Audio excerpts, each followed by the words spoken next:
دوستو آج ہم بات کریں گے ایک ایسے کردار کی جو فلمی سٹیج سے ہوتا ہوا کس طرح عالمی سیاست کے سٹیج پر وارد ہوتا ہے۔ جی ہاں، ولادیمیر زیلنسکی ایک اداکار سے صدر تک کا حیران کن سفر کیسے عبور کرتا ہے۔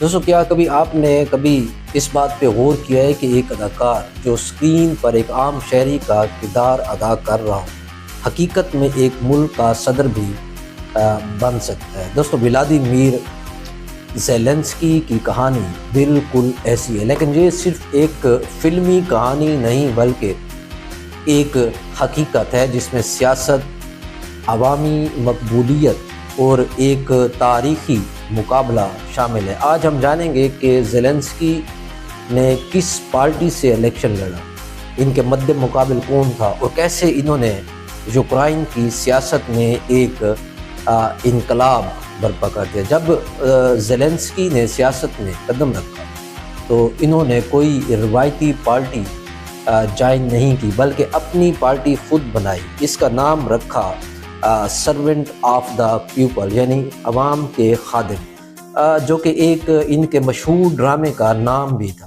ان کی پارٹی کا مقصد یوکرائن کی روایتی سیاست سے ہٹ کر ایک نئی کرپشن سے پاک حکومت بنانا تھا۔ دوستو یہ پارٹی 2018 میں رجسٹرڈ ہوتی ہے اور اگلے ہی سال یعنی 2019 کے انتخابات میں زیلنسکی صدارتی امیدوار کے طور پر میدان میں آ جاتے ہیں۔ دلچسپ بات یہ ہے کہ ان کی مہم کسی روایتی سیاست کی طرح نہیں تھی، نہ بڑے جلسے نہ پرانے نعرے، بلکہ انہوں نے سوشل میڈیا اور یوٹیوب کے ذریعے لوگوں تک اپنی بات پہنچائی۔ نوجوان طبقہ جو پہلے ہی سیاست میں زیادہ دلچسپی نہیں لیتا تھا زیلنسکی کے پیچھے کھڑا ہو گیا، لیکن یہ اتنا آسان بھی نہیں تھا کیونکہ زیلنسکی کے مد مقابل یوکرائن کے ایک طاقتور سیاستدان موجود تھے جن کا نام تھا پیٹرو پوروشینکو۔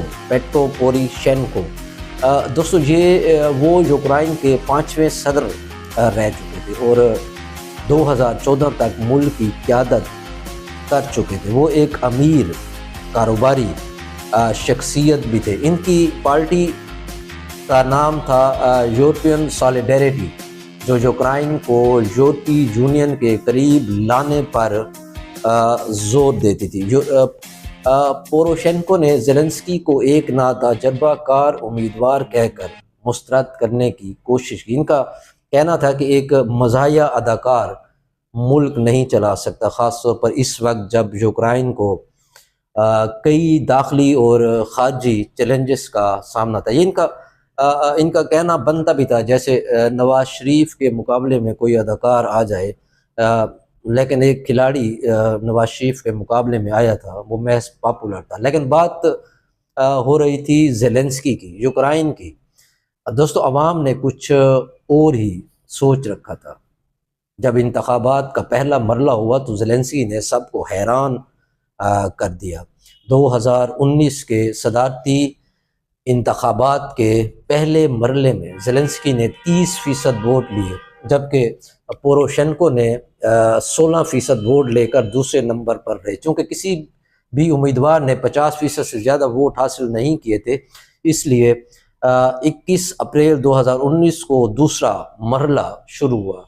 دوستو یہ وہ لمحہ تھا جب یوکرائن کی سیاست میں ایک انقلاب ہے۔ زیلنسکی نے 73% ووٹ لے کر بھرپور کامیابی حاصل کی، جبکہ پوروشینکو صرف 24% ووٹ حاصل کر سکے۔ یہ یوکرائن کی تاریخ میں سب سے بڑی انتخابی فتح تھی، لیکن ایک اداکار کا صدر بن جانا ایک الگ بات تھی اور ملک کو چلانا دوسری بات تھی۔ زیلنسکی نے کرپشن کے خلاف سخت اقدامات کیے، مگر انہیں کئی چیلنجز کا سامنا بھی کرنا پڑا۔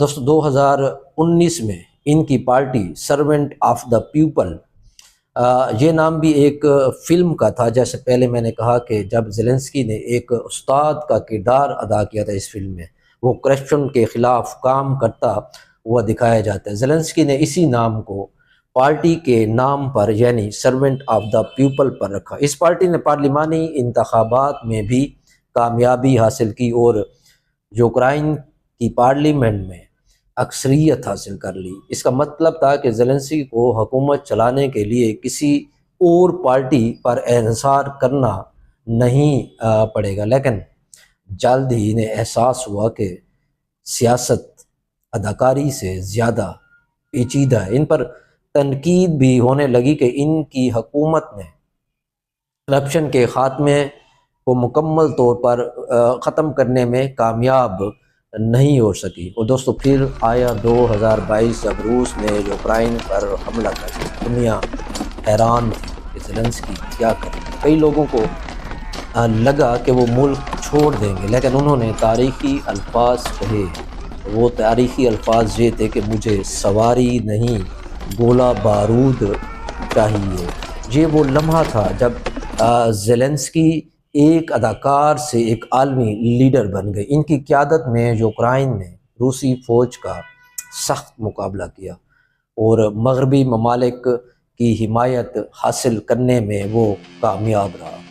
دوستو چند دلچسپ باتیں جو شاید آپ نہ جانتے ہوں، زیلنسکی اور اس کی party the servant of the people کا نام ایک ٹی وی شو سے لیا گیا جو خود ان پر مبنی تھا۔ 2019 کے انتخابات میں زیلنسکی کو 5 ملین سے زیادہ ووٹ کی برتری حاصل ہوئی، جو یوکرائن کی تاریخ میں ایک ریکارڈ تھا۔ ان کے مد مقابل پیٹرو پوروشینکو آج بھی سیاست میں سرگرم ہیں اور اکثر زیلنسکی پر تنقید کرتے ہیں۔ زیلنسکی کے والد نے شروع میں ان کی سیاست میں جانے کی سخت مخالفت کی تھی، لیکن بعد میں ان کے فیصلے کی حمایت کی۔ دوستو ان کے خاندان کے افراد ہولوکاسٹ میں بھی ہٹلر کے ظلم کا نشانہ بنے۔ سیاست صرف روایتی سیاستدانوں کا میدان نہیں، ایک نیا چہرہ، ایک نئی سوچ اور عوام کی طاقت کسی بھی نظام کو بدل سکتی ہے۔ لیکن سوال یہ ہے کہ کیا ایک کامیڈین اداکار کا تجربہ حقیقی سیاست میں بھی کارآمد ثابت ہوتا ہے، یا سیاست کی پیچیدگیوں میں وہ بھی ایک عام لیڈر بن کر رہ جاتا ہے؟ دوستو یہ تھا ایک تعارف ولادیمیر زیلنسکی کا۔ آپ کیا سمجھتے ہیں کہ زیلنسکی کا سیاست میں آنا یوکرائن کے لیے اچھا تھا، یا ان کی قیادت مزید مسائل لے کر آئی؟ اپنی رائے کا ضرور اظہار کیجیے گا اور اس چینل کو بھی ضرور سبسکرائب کیجیے گا۔ آپ کا بہت شکریہ۔